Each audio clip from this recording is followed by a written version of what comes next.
listening to The Tenderness Revolution, a podcast about the stories of kindness, compassion, and empathy that play out in our lives, because these deeply moving experiences describe what it means to be human and invite us into a new way of thinking about the world and each other. I'm your host, writer and journalist Yvonne Gavin. And every episode, I'll be asking a new interviewee about a pivotal moment of tenderness that helped shape the course of their life.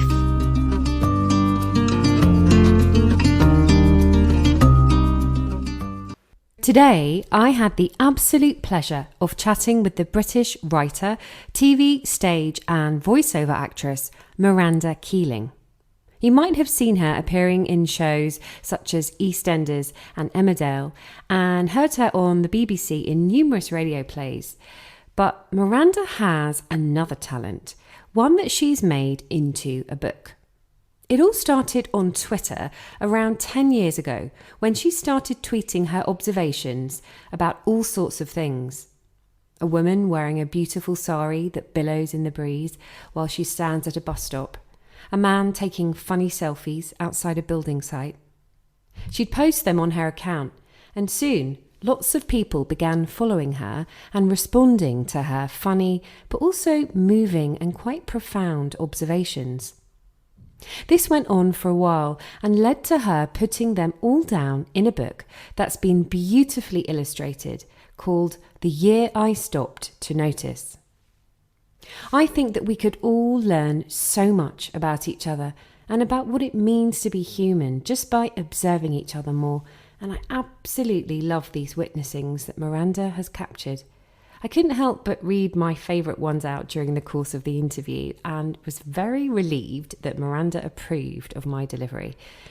We talked a lot about why Miranda started recording what she noticed and how observing what's happening around us in our day-to-day lives has the power to improve our relationships and the ability to help us connect with others by making us feel more present. I really hope this conversation encourages you to put your phone down the next time you're in a cafe or on public transport and just watch what's going on around you, even just for a few moments, and I'd love to hear from you if you do. You might just witness the magic among the mundane and end up viewing life a little bit differently. I'm so excited to be talking to the lovely Miranda Keeling today. Welcome to the podcast. Thank you. So Miranda, I have to say that I feel like I've literally been carrying all of these beautiful moments of tenderness around with me after reading about them in your book. And I just can't wait to hear you talk about them, what it felt like to observe them and why you wanted to write them down.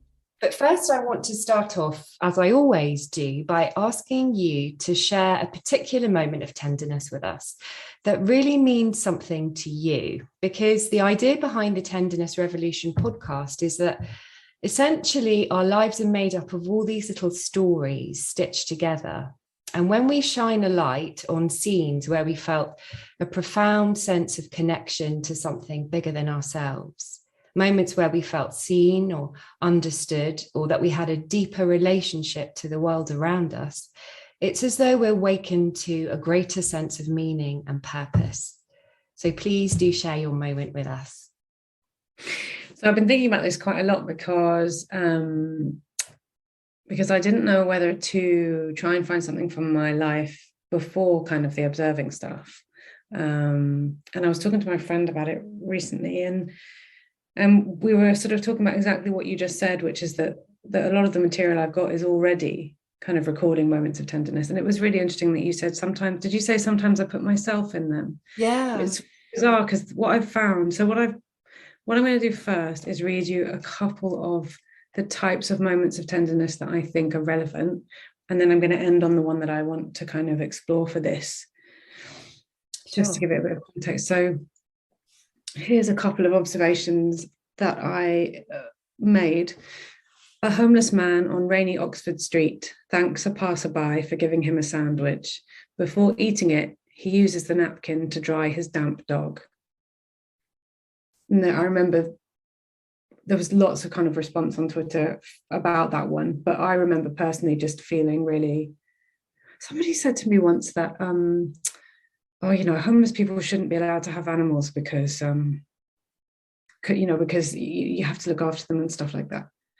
But as far as I'm aware, and from reading about animals, specifically dogs that people on the street have with them, they will feed their dogs and look after their dogs before, they'll feed themselves. And the relationship is really precious and important. And then the other one is woman on a bus. I'm trying to carry my baby in her pram up the tube stairs, and a little girl, maybe about 11 years old, asks if I want help. And I'm like, can you? And she picks up the pram, and I say, you're a strong young lady. And she smiles, nods at me and says, football. And there's lots in there as well. So that's the kind of thing I do normally, but this is the one I wanted to talk to you about because this is one where I feel a bit bravely put myself into it, because I don't often do that. And when I do it, it's normally in a very soft way. But this moment really struck me and I wanted to write it down. On my way home, I find myself briefly behind a woman with the same hair, way of dressing, shape, and even walk of someone I loved hugely who died a long time ago. She crosses the street, and I wish we were going the same way to give me more time in a world where I have not lost her. And I got an incredible response to that piece of writing. It's something that's happened to me before anyway, seeing her.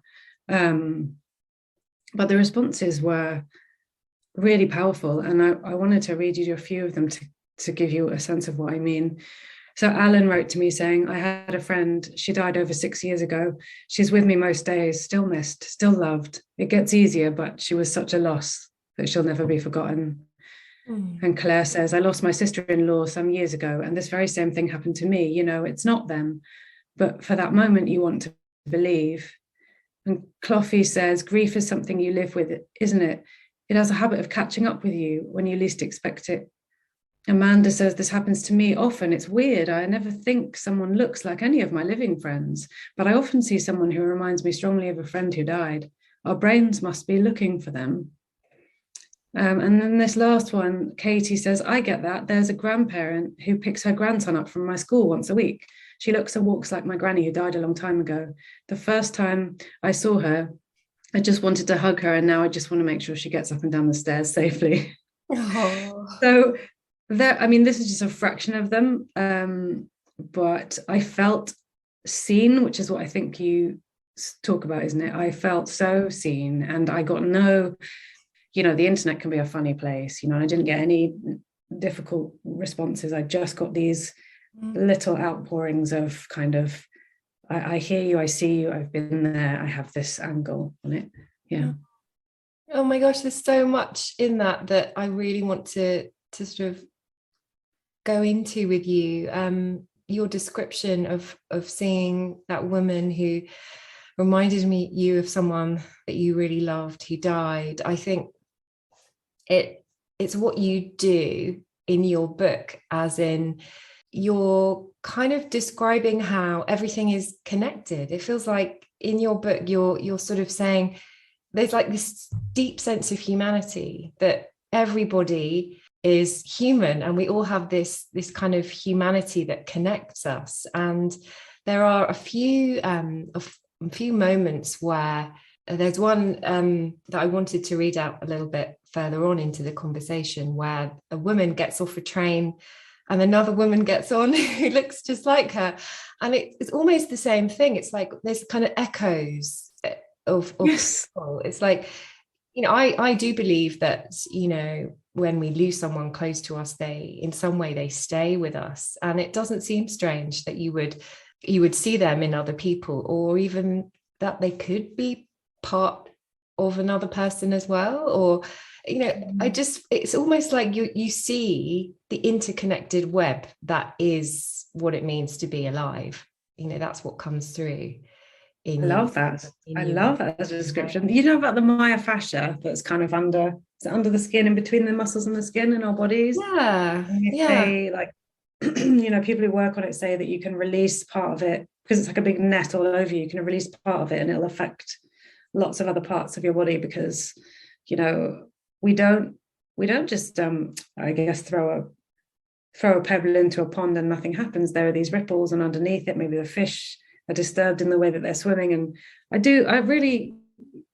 think what I love about what you just said is that I think there's a profundity, is that a word, in the mundane, not mundane, Yes. but in the everyday, that surprises me constantly, and that I partly see when I put all of these little moments all together. Yeah. So when I was given the proof to read, to check for, typos and stuff, even though I've written them, I couldn't just sit and read the whole, I had to take breaks, because there's quite a lot in these tiny things. There is. And you want them to have a chance, like the pebble in the pond, you want them to have a chance for the ripples to settle before you look at the next one. Yeah. I definitely agree. So before we get to your brilliant observations, I just wanted to talk a little bit about your background, because you've moved around quite a lot in your childhood. So you were born in Yorkshire, you grew up in London, Wolverhampton, Holland, and America. And I just wanted to ask if you think that moving around made you more aware of your surroundings, and it helped turn you into a sort of witness of moments, these moments involving people and places. Really like that word, witness. I've not heard that used before about it. So true. Yes, definitely. So Wolverhampton was a uni, so that was later. But the rest of it was all very, sort of under 10, lots of moving about. And sometimes, so in the Netherlands, we didn't speak Dutch. And we were put into a school, my brother and I, where in theory it was a European school, would speak English, but they didn't. They spoke Dutch and translated it into French for some reason. So the two of us were just kind of, all we could do is watch and listen, and kind of learn. So I think it gives you a need to adapt, I guess. My niece was saying to me the other day, because she's moved schools, and she was like, oh, you shouldn't have to adapt. You should be you shouldn't lose yourself. And I think she's right. I think she's absolutely right. So I think there's a balancing point between adapting to something and for me being quite watchful in working out how to do that, and at the same time retaining kind of who I was and not feeling like I couldn't be the English kid in the American school and stuff like that. And culturally it's interesting, isn't it? Like I've got, so Jewish American, Christian, Irish in the background, lots of different influences in terms of family as well, that I think give me an understanding of different ways of being, different things to notice and celebrate. It's kind of explaining how you came to be this observer, this kind of witness of life. So no, I it's really interesting to imagine you in all those different places, and I love that bit about not losing yourself, but also learning to adapt. It's as though, because I think in your observations there has to be like the observations are coming from you, so you have that strong sense of being grounded and seeing things through your eyes, but also you're very connected to other people, so I can see those two things coming through there. So let's just describe your book to the listener, because it's lovely, and I just would like you to explain what it sort of seeks to capture, because it's so unique, and it all kind of started with Twitter, didn't it? Yeah. I mean, I used to write a diary when I was very small, and a very, very detailed one, what people were wearing and saying and like all of that. And I didn't connect it with that until recently, that I realized I'm writing a diary again, but it's a public diary. So I started writing these observations of life around me, and then I started putting them on Twitter, and then initially I had no followers and it was just somewhere to put them, kind of, and then people started enjoying them, and now I have this kind of community really who check in most days, and they often share with me what they're observing now. So the book is a collection of these observations set over a year. Yeah. And they're very diverse as well. I mean, I have to say, I did sort of start telling you a little bit before the interview started, but Yeah. I love these moments so much. So I literally scour novels for moments like this. So Really? yeah, so when I read, like if I'm reading a novel, I will skip through the narrative to get to these kind of descriptions. Yeah, the They just do it for me. They really, really do it for me. And they're very varied, though. They're not just sort of whimsical and beautiful and poetic. And when I was reading it, I had to keep sort of saying to my husband, "Oh, listen to this one," reading them aloud. Yeah. And that's so nice. yeah, and even my 9-year-old, she saw the book after I'd finished reading it, and she just sat down. She read the whole thing. Because Oh, wow. it's so accessible. Like that's the other thing that's really interesting about it, that it's so accessible and honest, and it's capturing what's around all of us all the time. But sorry, I'm just really fascinated by the accessibility thing. So loads of my friends' kids who are under 5 and can't read, are like holding it, because it's got a sort of I guess a feeling about it that's quite nice, like a weight and stuff as well. I had 2 things recently. I had a follower let me know that she had bought it for herself, and her 12-year-old, who's very dyslexic and reading makes her very angry, picked it up and found that she could, because there's not much on each page, could get to the end of the page and feel a sense of achievement. So she's been reading the book, which has been really lovely. And then somebody else was telling me recently that they've given it to their granddad who's got dementia, and also he's able to to cope with these small sort of things. And I think that's really fascinating, and it wasn't something I kind of expected at all. I hadn't sort of, I remember the publisher saying, well, we were talking about the market and the cover, and probably your audience is women in their 30s or something like that, and I which I'm not anymore, and I said, no, I don't think so. I think there's loads of men. I think there are people of all ages, different religious backgrounds. I don't think, and it's been really surprising and interesting to see that is the case. I agree. I agree with all of that. And the space around the moments, it frees up the reader. I mean, I really like poetry, and I read a lot of poetry, and this is like, it feels like a pure form of poetry to me. And I can definitely see that with children. It's not intimidating to read because of the space on the page. I just wanted to read out a couple of my favorite ones, because I wanted to illustrate how different they are. So there's some funny and bizarre ones. So I really like this one. A builder outside the Shard laughs as a massive leaf lands squarely on his bald head, just in time to be captured in the selfie he's taking. I think that's really It's fun. so nice for me to hear them read up by someone else. That is a joy. Good. Yeah.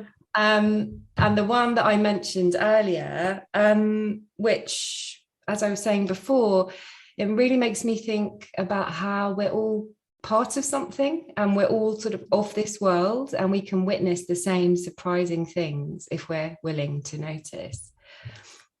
A woman gets off the Manchester Metrolink. Immediately, a different woman gets on who looks just like her, and several of us do a double take. And that thing of, there's a few of you who've all noticed. Yes. And you all notice each other noticing. Yes. That. It's fascinating. That happens a lot. I remember years and years ago, I was dating a guy who was in a band, and like when I was 19, and I arrived at his gig quite late, and everybody was, the face they turned around to see me with was very strange. And I was saying to everyone, what's going on? There had been a woman at the front dressed like me and who looked like me, they said. And everyone had thought I was there for the whole first half an hour of the gig. But none of us, I didn't see her afterwards. I guess she must have left. But that feeling is like, and I think that was similar to that. And that moment. That doppelganger thing. And like, what does that mean? And you know, does it mean anything? Yeah. Also, I do love the really poetic and sort of whimsical ones. This one really stood out to me. A woman stands at a bus stop, silhouetted by the Sunday sun, the vivid green silk of her sari billowing around her in the wind like smoke. So beautiful. Do you know what's really nice about hearing you read them is that I've written them with a certain rhythm in my head, as if they were poetry in a sense, like prose poetry, I guess. And you're reading them, no pressure, but you're reading them as it with the same rhythms that I have in my head. So that's really useful for me to understand that that's how they're landing. Because I work on that, I craft that a lot. I don't, I'll write something in my notebook like woman, sari billowing, sunshine, whatever.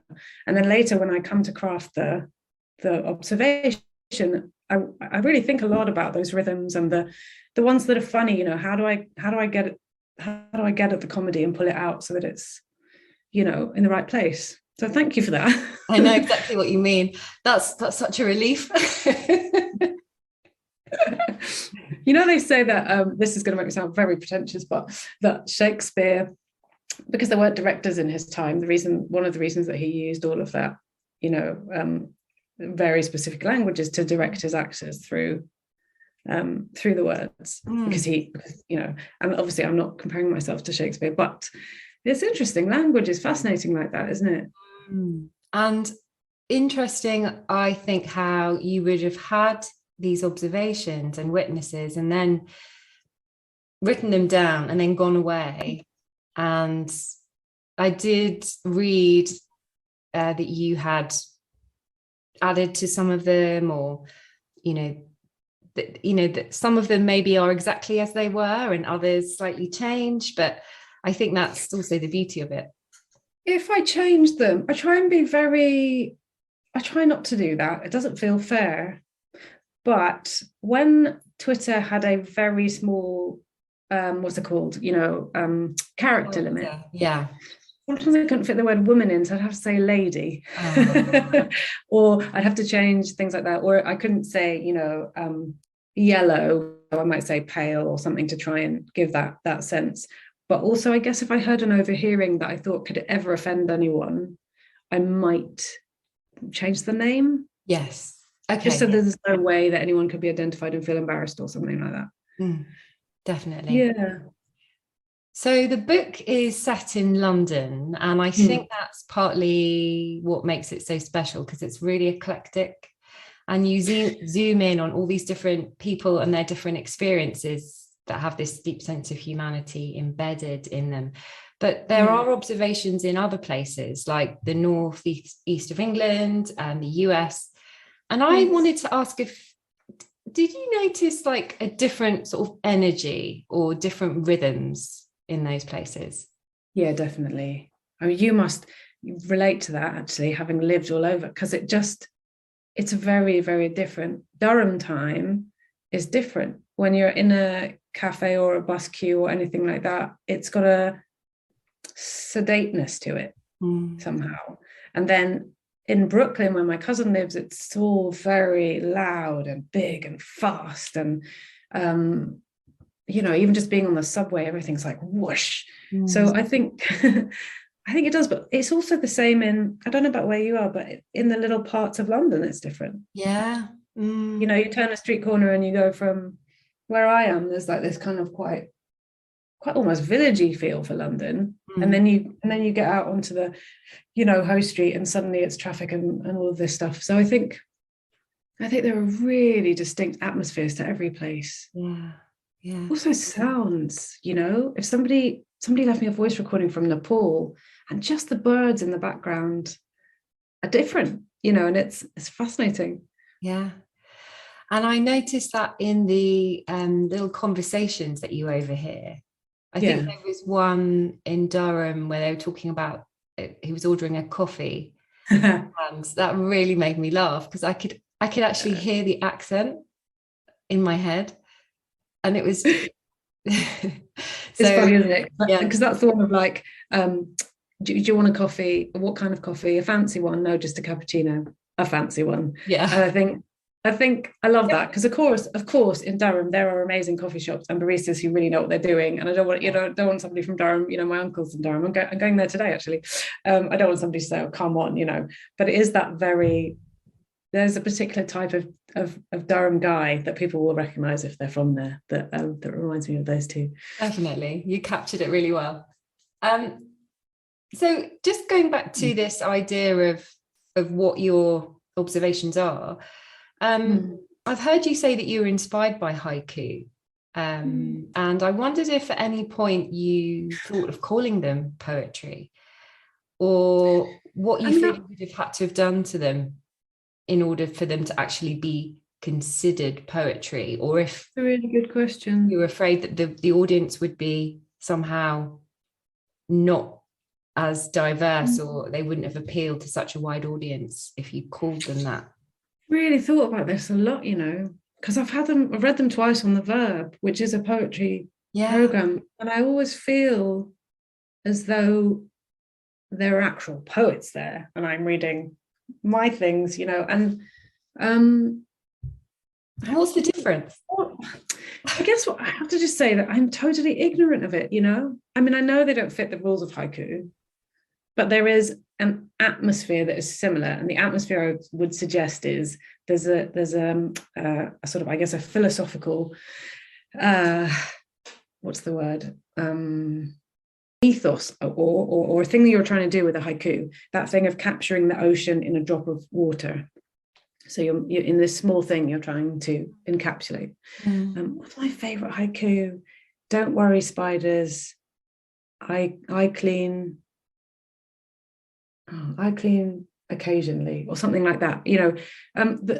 So although I know my stuff isn't haiku, I don't know enough about poetry to tell you why it's not poetry, or if it is. I just don't know the rules, and that just makes me feel just not qualified to answer the question. I should look into it, really, shouldn't I? Because then I would be able to say, these are strictly poetry, these aren't, this is why. It's definitely something I should look at, because I love reading poetry. I've loved it since I was a child.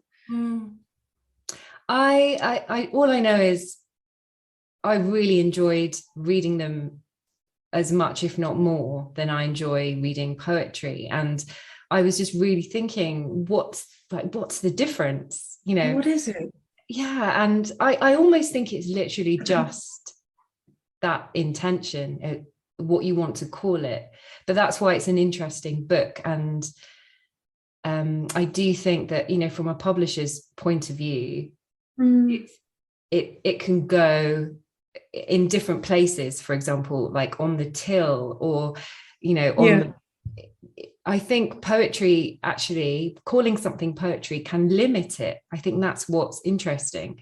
I know there's this highbrow, because I'm quite involved. I'm involved in a poetry press, and and I've been doing poetry for a long time. But I do think that there's a sort of a highbrow element to it, and there's this kind of, it can be a bit of an ivory tower. And actually, what's that amazing? Sorry. Yeah, no. So, what's that brilliant poet, Holly McNish? Yes, yeah. So I went to see Holly McNish for the first time because a friend of mine told me about her. I was floored by her. I just thought her poetry was astonishing. It spoke to me as a mother in this visceral way, and she as a person, performing it, added this dimension. And I thought she works a lot. I think she said that she works with young people, trying to give them access to poetry, because poetry, it has this kind of highfalutin sort of reputation, but it's really raw, and it really reaches right out to people. So I think actually it'd be great to kind of remove that feeling. Roger McGough has that gorgeous poem about the driver of the lethal lorry trembles out and says, "I'm sorry, but it was his own fault." And he does this thing where he kind of puts two words together, lethal lorry, to make one word. And I remember reading that when I was a child and just thinking, wow, Yeah. So I think I'm doing exactly what you said and going, oh no, it's not poetry. But really I should probably think, is it? Yeah. Maybe it should just be on the shelf with the poems as well. Maybe that's all you need to do. Yes, I think so. So you trained as an artist. You actually have a degree in glassmaking, creating miniature sculptures from recycled glass, and then you became an actress. So it seems like you've always been interested in detail, in the complexities of people, and also in the way that there are worlds within worlds and sort of tiny miracles happening everywhere. And it reminds me of a friend of mine who's an artist, and his wife, she told me that when they were in Asia and they were visiting this really beautiful temple, she found him sort of crouched down on the floor near the entrance with his camera, taking photos of this little colony of ants. And it was like, there's this beautiful temple, but look at this, look at the ants. I love it. I love it though. I wanted to ask you about two things. I wanted to ask, why do you think so many of us forget to look at the world in this way, the way that you do? And also, how do you cultivate this way of seeing if ever you lose it? And do you ever lose it? Why do I think people don't do it? I think that there are a lot, especially now, I think because I grew up without these things. Now there is a pull to devices that's very, very strong. So anytime you're in a restaurant, your mate goes to the loo, you take out your phone, you're sitting on the bus, you go over the Thames, it's a beautiful day, but you don't look because you're looking at your phone.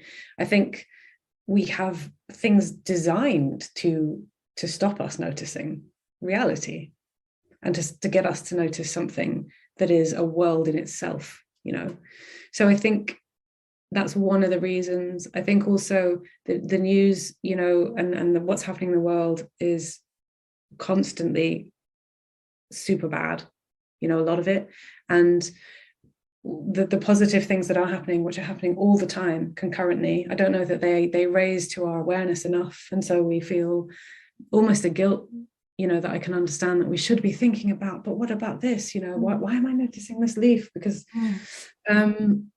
and to get back to it, that's a really good question. I was talking about this the other day to somebody. So there's an exercise you can do if you're feeling a bit overwhelmed, where you name the things that you can see or that you can hit, you can sense with your senses. So I might just suddenly go, I'm a bit overwhelmed. Okay, lamp, laptop, Yvonne, cat, whatever. And oh yes, no, I'm here. Okay. So I think noticing things is a really good and sort of scientifically supported exercise, isn't it? Of reconnecting with things. And I had an amazing, somebody sent me there's a girl in Ukraine who's in Kiev who was tweeting, and she was going out into the street and she was just tweeting, a man walks past with his dog, just little observations of her day.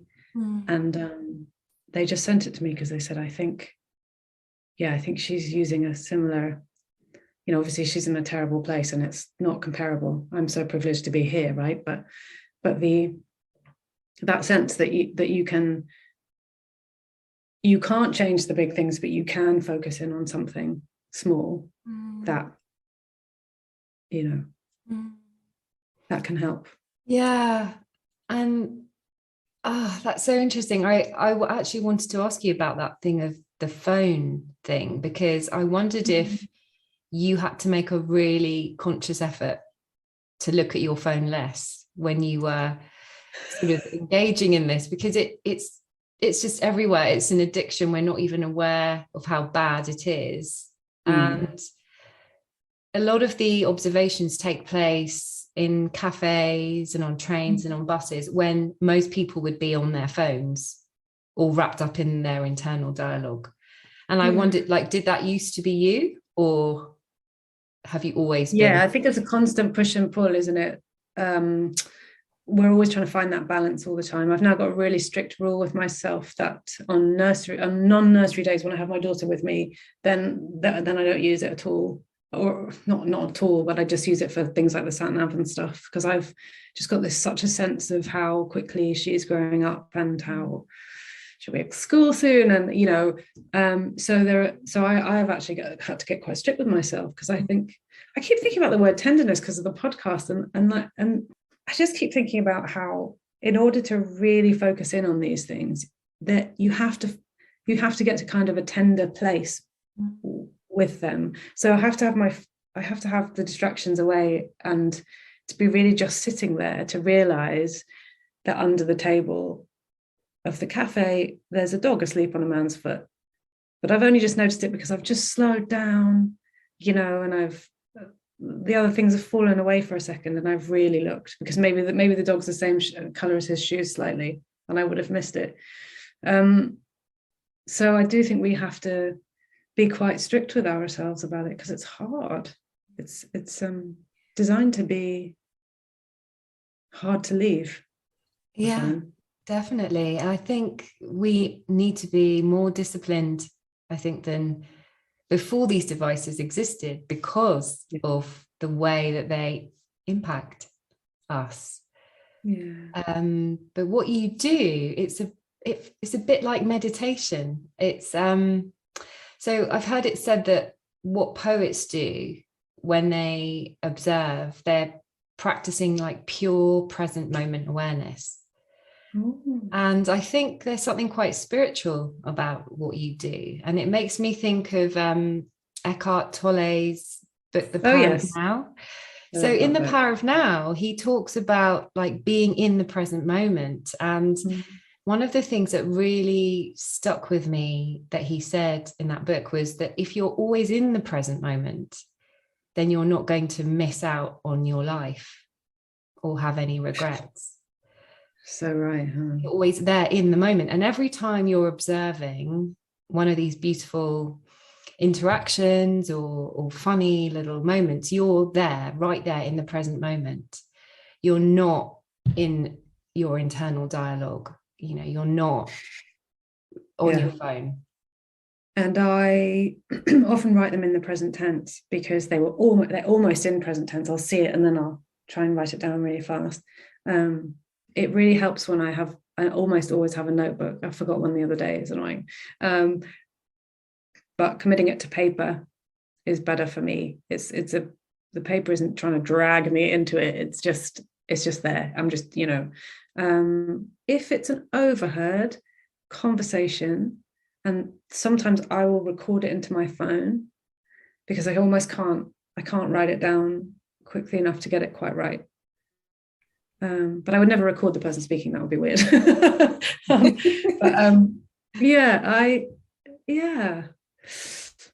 There is a presence to it, isn't it? I don't know whether I think my husband might tell you that I'm also quite distracted from things he's trying to tell me, because I'm looking around all the time. So it's probably a combination. Oh, I think that's okay, personally. Yeah, that's life. But I've found so much tenderness in some of the moments, particularly like this one. A little girl hands imaginary things to her mum, who receives them respectfully, mindful of their fragility. So moving. And this one really speaks to me of this sense of common humanity, and the fact that we're all the same. We all feel the same things. We want the same things, like friendship and being heard and understood and comfort. Two women in hijab chat and laugh, the tips of their white trainers dancing closer together with the swaying of the train. It's funny, hearing that makes me feel emotional. Like, it's really funny. I don't know whether I'm a super emotional person. I think becoming a parent does make you, become maybe a bit more able to cry very easily. But why is that? Something in that observation is both sort of warm and sad. And I think it's because it reminds me of how of time passing, and how there's this moment between those two women, those two friends, and then it's gone. And then, it's so delicate. Yeah. drawing awareness to that, I think, is really, really important and really, really powerful. And that's what I think you're doing in recording these moments and sharing them on Twitter and in this book. One of the really big things that seems to have come through is this thing of connection. And yes, I know that social media is, you know, for all of its, you know, downsides, that's obviously the really, really brilliant thing about it, this thing of connection. And the way that these tweets and these moments have resonated with others. Yeah. Could you talk a bit about that? Because I know that people have shared their own observations that they've drawn, illustrated. Incredible. So in 2014, I think, I observed this woman on, I don't know if she was a bus or a tube, I can't think now, but she had this wavy silver hair and she had a red cape on and she was reading a book about tigers. And I wrote that down. And then this artist, Welbeck Kane, he sent me this astonishing drawing of it. I can send it to you afterwards. It's absolutely beautiful. And, you know, what he's done with her is he's done the cape and the silver hair and everything. And then he's given her a tiger tail, you know, while she's reading this book. And I just thought it was wonderful and lovely and everything. And then kind of filed it away as a thing that happened. And then other artists started sending me their work. Wow. And other artists, and I had hundreds of images of what I was writing, and none of them knew that anyone else was doing it. They were just doing it because they kind of just wanted to respond. So it was really interesting when we did start, you know, making a book, and then the publisher said, "Oh, we've got these ideas for illustrators," and I said, "I really want to use one of the illustrators that's been sending me their work for free, because that feels right and because it's great." So I showed them 9 of these different illustrators, and they chose Lucy Power to do the drawings. And she, I think there's something extraordinary, isn't there, about the cycle of, I see something, I describe it in words, they read it, they describe it in pictures, and it's gone round and round in this circle. And I wish I could show you the drawings. I'll send you some. They're extraordinary. Yeah, it must have been really moving for you to see like the impact that your observation had on them, to the point where they actually wanted to illustrate it and then send it back. Yeah, and send me the drawing in the post. So one of the illustrations from the book, the bird-headed lady, I have that in my room because she just posted me the picture. And people respond a lot with what they are doing. That's something I just really enjoy, and I really enjoy the time difference. So I love, you know, I posted something about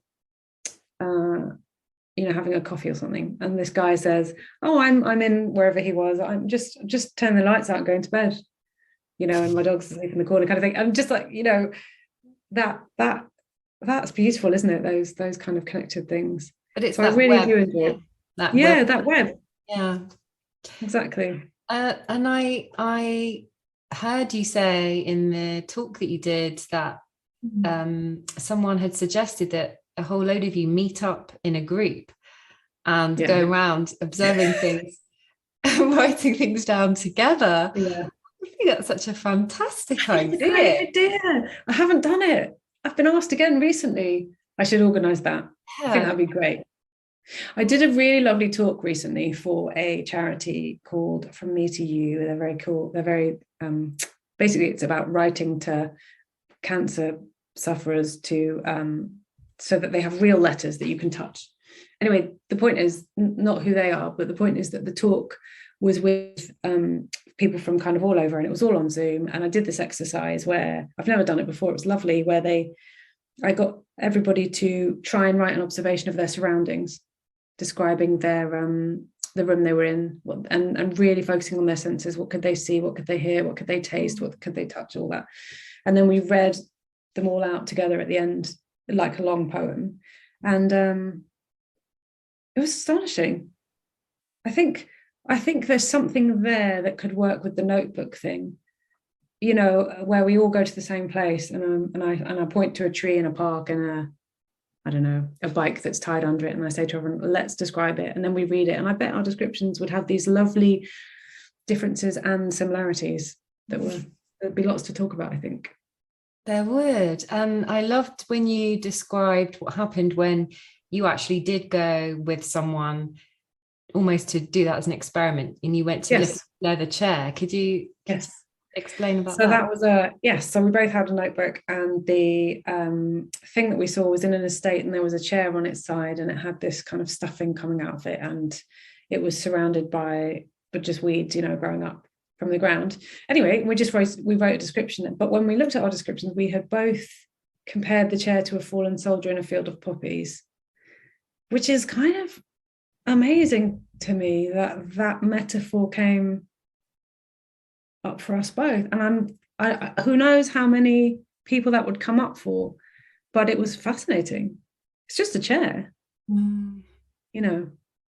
It is amazing. And there's both the witnessing of the thing itself, and then the interpretation of it, that it's almost like, I suppose, like a universal sort of image, or sort of like a grand narrative. Yeah, I was wondering how well they would translate into other languages. I definitely have followers who read them in their own language. But I'd be so curious to see, how that, for the very straightforward ones, surely it's got to be it could work really well. A woman in a yellow hat, holds onto her hat while she runs down the road. But the metaphor ones would be interesting, wouldn't they? They would. And I suppose you work in poetry, so that people must translate poems that have very specific images and rhythms. And yeah, they do. Yeah, it would be very interesting to try it. You have to. Yeah. Do you speak any other languages? No, I'm very sad to say. You speak Russian, don't you? How well? I mean, to A-level standard, that's all. Not properly, because I don't practice. So one of the other things I heard you mention was that you do witness sort of dark and sort of unpleasant things sometimes, but you don't often share them, as people have said that what they love about your words is the kind of hope and joy that comes through. Yeah. And I wanted to ask if, observing people closely as you do, has that changed your perception of what it means to be human?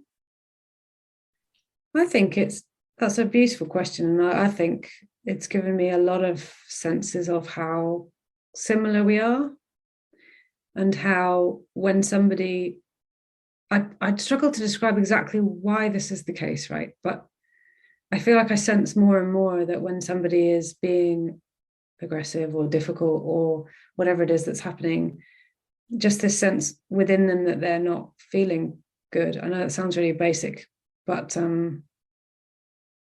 when you start to observe these things really closely for years and years and years, I think you see that there's a layer on top of people that can get a bit gnarled up, but underneath, potentially there's so much that connects us, I think.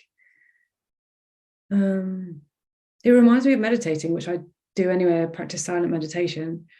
Just that beginning of the meditation where everything's like busy mind whirling around, and then it settles eventually, and there's some clarity on top, and that's where you start to feel this sense of being connected to everything, I think.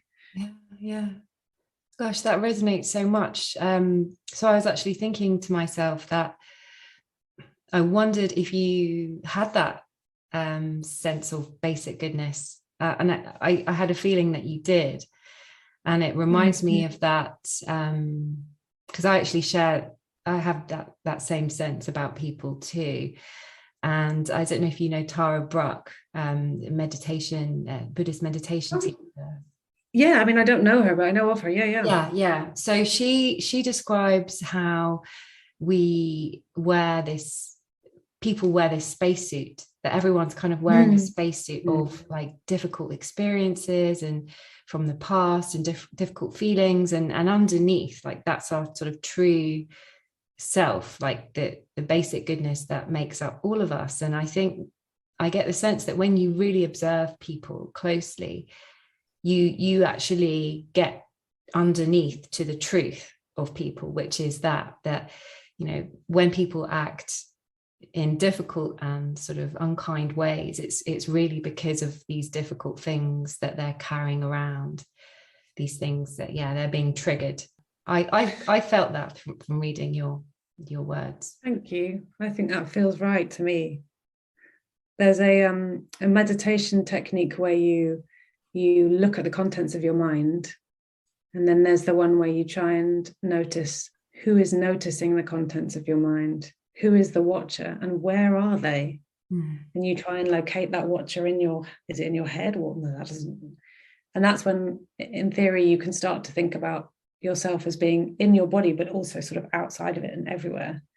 This all sounds very vast, but I think it feels kind of relevant to what we're talking about, because I feel like that watcher quite a lot, who's sort of witnessing the world. And yeah, I just think it sounds almost kind of religious, doesn't it, to say that? But I think if I didn't believe that the whole thing had essentially love running through it, I would feel very bleak. But I do think that is the underlying feeling of humanity is essentially loving. I would hope so. Yeah, I think it's a thread that also connects all of your witnessings too. I got that from reading them, so definitely good. So we're coming towards the end now, and there's a question that I always ask at the end of an interview, because the idea behind the Tenderness Revolution, it's that having this quality of tenderness for ourselves and others, it's made up of the 3 C's, and I call them that because they enable us to fully see the truth about the way things are. And they are courage, curiosity, and compassion. And I want to ask you, if you had to choose one of these qualities that means the most in your life, what would you choose and why? Gosh, does everybody say, I want all of them? I want all of them. They're all People very, say that very... they're all wrapped up together, which is obviously true. Absolutely right. So I'm currently sitting in between compassion and curiosity. I think that compassion is the one, because I think that the other 2 lead from it potentially, and you wouldn't necessarily say that the other way around. But if you're compassionate about something properly, you're going to be curious about it, and so that one definitely leads in that direction. And I suppose if you feel compassionate about something, it might motivate you to be courageous and to, for example, speak out or to act. So I am going to choose compassion, but it's a good question. True, you're right. And I think that in order to really fully see people and places and things, like even the way you describe light, to see those things the way you do, you have to have actually compassion for them. It sounds strange, but it sounds exactly right. You have to empathize. I think if you were somebody who didn't empathize for whatever reason, maybe you wouldn't see things in quite the same way. The interesting thing is that if maybe the listeners were to try this practice that you do, and just to take a notebook, or even in the notes bit of their phone to jot down things that they see, I think it actually makes you more compassionate as well. There's something in that, by stopping and witnessing even the way that the wind moves the tree, or there's something about the stopping and noticing that actually can inspire compassion too. I think that's really wise, and I wonder if it's just the simple act of stopping to look inside, to look at something outside, just to change your focus from the internal noises to realize that there are all these other beings out there, from the pigeon on the pavement to, your friend, and that's got to inspire compassion in you, hasn't it? Yeah, sort of noticing them. Yeah, definitely. Thank you. Thank you so much for your time. Thank you for being with us on the Tenderness Revolution today. I really, really, really enjoyed talking to you. Thank you. Good to meet you. Thank you for listening to this episode of the Tenderness Revolution. I hope you come back for more, because my aim with this podcast is to help us become more aware of these moments of kindness and compassion and how they shape our lives, and enable us to feel more connected to the world around us.